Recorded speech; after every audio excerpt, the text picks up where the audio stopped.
4월 18일 목요일입니다. 오늘 새벽 우리에게 주시는 하나님의 말씀은 누가복음 18장 15절부터 17절까지의 말씀입니다. 사람들이 예수께서 만져주심을 바라고 자기 어린 아기를 데리고 오매 제자들이 보고 꾸짖거늘 예수께서 그 어린 아이들을 불러 가까이 하시고 이르시되 어린 아이들이 내게 오는 것을 용납하고 금하지 말라. 하나님의 나라가 이런 자의 것이니라. 내가 진실로 너희에게 이르노니 누구든지 하나님의 나라를 어린아이와 같이 받아들이지 않는 자는 결단코 거기 들어가지 못하리라 하시니라. 아멘. 현재 우리나라의 심각한 문제로 저출산이 있습니다. 2024년 아직 출산율이 나오진 않았지만 예상하기로 0.6대가 될 것으로 예상합니다. 이대로 가다간 대한민국이 사라지는 게 당연하다고 많은 전문가들이 입을 모아 이야기합니다. 그러다 보니 길거리에서 아이 보기가 참 힘듭니다. 아이 보기가 힘드니 아이가 참 귀해졌습니다. 베이비붐 시대에 아이를 대하는 것과 저출산이 심각한 오늘날 아이를 대하는 우리의 태도는 큰 차이가 있습니다. 오늘날 아이에 대한 인식이 많이 달라졌다곤 하지만 생각해보면 아이는 늘 약자였습니다. 모두가 성숙한 사람이라면 약자를 보호해주려 하지만 말 그대로 약자이기 때문에 함부로 하거나 얕보는 사람도 있습니다. 성인들끼리는 한 명의 인격체로 존중하고 조심스러워하지만 아이는 한 명의 인격체로 존중해주지 않는 이들도 있습니다. 인권이 더욱더 약하던 예전에 아이는 더욱더 약자일 수밖에 없습니다. 그런 생각이 예수님의 제자들에게도 깔려 있었습니다. 15절의 말씀을 보니 사람들이 예수께서 만져주심을 바라고 자기 어린 아기를 데리고 오매 제자들이 보고 꾸짖거늘. 사람들이 자기 어린 아기를 데리고 예수님께 나왔습니다. 사람들이 자녀를 데리고 예수님께 나온 이유는 본문에서와 같이 예수님께서 만져주시길 바래서였습니다. 이 당시에 장로들이나 율법 교사들이 아기를 축복해주는 것은 이상한 일이 아니라 자연스러운 일이었습니다. 그래서 부모는 장로들이나 율법 교사가 자녀들에게 축복해주는 것처럼 예수님께서 자녀들에게 축복해주기를 바랬던 것이죠. 이토록 자연스러운 그들의 행동을 제자들은 막아섰고 꾸짖었습니다. 제자들이 그렇게 행한 것은 그것이 낭비라 생각했기 때문입니다. 많은 무리들이 예수님을 만나려 했습니다. 성경에서 말씀하는 것처럼 많은 무리들이 아침부터 해가 지도록 예수님을 만나기를 희망했습니다. 그래서 보통 예수님은 많은 사람들에게 둘러싸여 있었습니다. 그토록 바쁘신 예수님이셨기 때문에 제자들은 생각했습니다. 예수님께서 이 어린아이까지 만나는 것은 낭비라고 말이죠. 어린아이들은 약자고 그들에게 호의를 베풀어도 이득이 될 것은 없기 때문에 제자들의 우선순위에서 이 어린아이들은 밀려났습니다. 그때 예수님께서는 제자들의 생각과 달리 어린아이들을 불러 가까이 하셨습니다. 본문에 나와 있진 않지만 가까이 하신 후에 그들의 부모가 원하는 대로 아이를 만지시고 축복하셨을 것 같습니다. 예수님께서 제자들을 사랑하신 것 같이 그 아이들도 똑같이 사랑의 눈으로 바라보시고 사랑을 가득 담아 말씀하셨을 것 같습니다. 제자들은 낭비라 생각했지만 예수님은 그러시지 않았습니다. 예수님은 높은 자들, 성공한 자들만을 만나기 위해 오시지 않으셨습니다.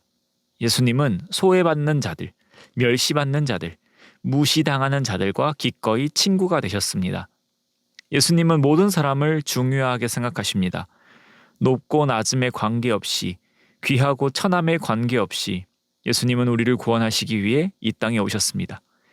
그러나 예수님은 모두를 위해 오셨지만 모두가 하나님 나라에 들어갈 수 있는 것은 아닙니다. 예수님께서 말씀하십니다. 17절의 말씀입니다. 내가 진실로 너희에게 이르노니 누구든지 하나님의 나라를 어린아이와 같이 받아들이지 않는 자는 결단코 거기 들어가지 못하리라 하시니라. 하나님의 나라를 어린아이와 같이 받아들여야지 하나님의 나라에 들어갈 수 있다고 말씀하십니다. 앞에서 본 것처럼 사람들은 어린아이를 약자라고 생각합니다. 그리고 실제로 약자입니다. 어린아이는 보호자가 없으면 할 수 있는 것이 별로 없습니다. 어린 자녀들을 생각해보면 스스로 밥을 해먹을 수도 없고 스스로 옷을 입을 수도 없습니다. 사람이 살아가기 위해 꼭 필요하다고 말하는 의식주를 스스로 해결할 수 없습니다. 그렇기 때문에 자녀들은 부모를 전적으로 믿고 의지합니다. 그래서 약자라 할 수 있습니다. 예수님은 성인인 우리를 보고 어린아이와 같아야 한다고 말씀하십니다. 그것은 곧 나를 약자로 인정하는 것입니다. 내가 하나님을 떠나선 아무것도 할 수 없음을 인정하는 것입니다. 하나님만을 전적으로 신뢰하고 의지하는 것, 그것이 예수님께서 말씀하시는 어린아이와 같이 받아들이는 것입니다. 그러나 오해하지 말아야 할 것은 나는 어린아이이기에 모든 것을 할 수 없습니다 라고 하면서 예수님의 제자로의 삶도 살 수 없습니다 하면 안 된다는 것이죠. 하나님께서는 분명 우리가 장성하기를 바라시고 우리가 이웃을 사랑하며 섬기길 원하십니다. 우리는 스스로 성숙한 그리스도인이 되어 행동해야 합니다. 어린아이와 같다는 것은 이 모든 것이 하나님을 의지할 때에 가능하다는 것입니다.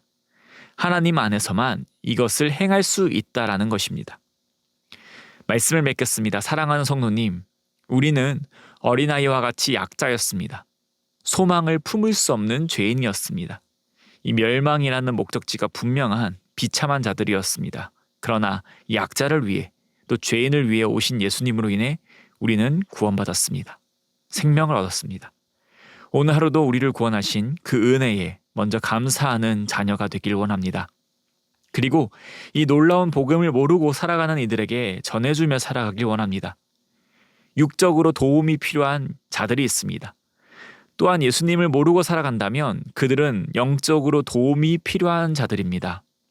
약자의 친구가 되셨던 예수님과 같이 제자들인 우리도 도움이 필요한 이들에게 도움을 베풀며 그리스도의 사랑을 전하며 살아가는 오늘이 되기를 소망합니다. 또한 예수님은 하나님의 나라에 들어가기 위해서 어린아이와 같아야 한다고 말씀하셨습니다. 우리는 이미 구원받았음을 믿습니다. 그렇다고 해서 예수님의 이 말씀이 우리와 상관없는 것은 아닙니다. 예수님의 이 말씀을 예수님의 제자다운 모습, 하나의 기준으로 삼을 수 있습니다. 우리는 여전히 하나님을 신뢰하고 있는가? 하나님만 의지하는가 말입니다. 아니면 스스로의 욕망을 이루기 위해 헛된 것들을 의지하고 신뢰하고 있지는 않은지 말입니다. 오늘도 어린아이와 같이 순전한 믿음으로 예수님의 제자의 삶을 살길 원합니다. 하나님 안에서만 우리는 살아갈 수 있음을 인정하고 고백하며 오늘의 삶을 하나님께 올려드리길 원합니다. 그리하여서 오늘도 하나님으로 즐거워하며 하나님께 영광 올려드리는 귀하고 복된 하루가 되시기를 주님의 이름으로 소망합니다. 기도드리겠습니다. 하나님 아버지 감사드립니다. 예수님께서 어린아이들을 축복하시며 그들을 반기신 것처럼 죄인인 우리에게 찾아와 주시고 우리를 사랑하시니 감사드립니다. 예수님의 그 놀라운 사랑을 얻은 자들로 오늘도 하나님의 그 놀라우신 사랑과 은혜에 감사하며 살아가는 주님의 자녀들 되게 하여 주시옵소서. 하나님 또한 우리가 예수 그리스도를 믿음으로 하나님 나라의 백성 되었음을 믿음으로 고백합니다. 하나님 나라의 백성이기에 그에 걸맞는 삶을 살도록 은혜 허락하여 주시옵소서. 하나님에 대한 온전한 신뢰로 오늘 하루도 살아가게 하시고 세상의 헛된 소망과 유혹을 위해 살아가는 것이 아닌 나의 창조주이시자 아버지이신 하나님께 영광 올려드리길 소망하며 살아가는 삶 살게 하여 주시옵소서. 예수님께서 말씀하신 것과 같이 오늘도 순전한 어린아이들처럼 하나님 한 분만을 신뢰하며 전능하신 하나님으로 인해 기뻐 즐거워하며 살아가는 우리 되게 하여 주시옵소서. 오늘도 우리와 동행하여 주시고 우리의 삶을 통하여 영광 받아 주실 줄 믿사오며 이 모든 말씀 우리를 구원하신 살아계신 예수 그리스도의 이름으로 기도드립니다. 아멘. 이 시간 함께 기도하실 때에 주신 말씀을 붙들고 기도하시고 주간 기도 제목에 따라서 훈련과 교육을 위해서 함께 기도드리겠습니다. 제자 훈련을 비롯한 평신도 훈련을 통하여서 예수님 닮은 온전한 주님의 제자들이 세워지도록 기도해 주시기 바랍니다. 또 주일학교와 청년 부흥을 위하여서 함께 기도해 주시기 바랍니다. 또 담임 목사님과 모든 말씀 사역자들을 위하여 또 주일학교 교사분들을 위하여서 기도해 주시기 바랍니다. 우리 개인 기도 제목과 또 합심 기도 제목으로 기도드리겠습니다.